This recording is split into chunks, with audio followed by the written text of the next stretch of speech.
2,756 individuals will become homeless in a year in Washtenaw County. 26% of those people are families.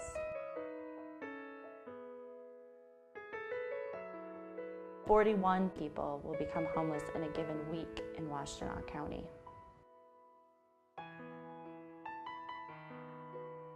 42% have reported having a history of mental illness.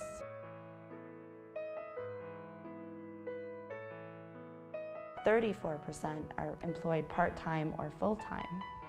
Michigan Ability Partners has been working in the Washtenaw community for 23 years. It started out doing vocational service for persons with disabilities.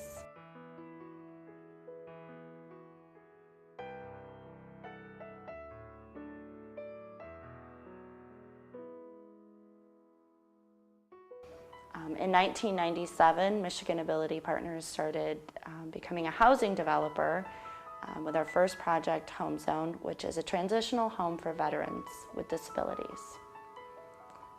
In 2000, Michigan Ability Partners had their second project, which is a project where participants work to build their own housing, and that was Willow Pond.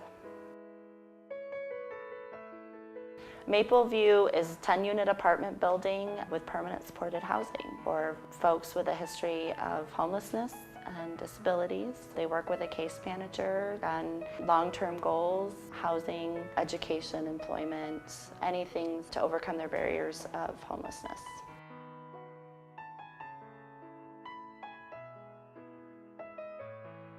Well, my life before MAP was pretty bad.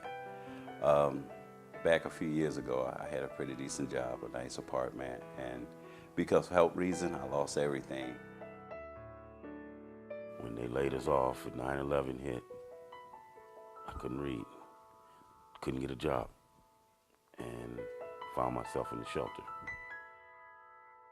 My life before MAP in Mapleview, right around 2003, I acquired my third DUI, and took me 4 or 5 years in and out of treatment facilities to get my life in order. Before I came to Mapleview, my addiction had took me to a destructive force of being homeless, penniless and jobless. Well, I was living on the streets for about 5 years before I got hooked up with MAP. It wasn't a fun life. I used to cut meat for Kroger's for 10 years. So when I got in trouble drinking and driving, I had to go to rehab, and then when I got to rehab, I kind of like lost everything. I lost my home, my job, so I had to start over, so I had to go to the shelter.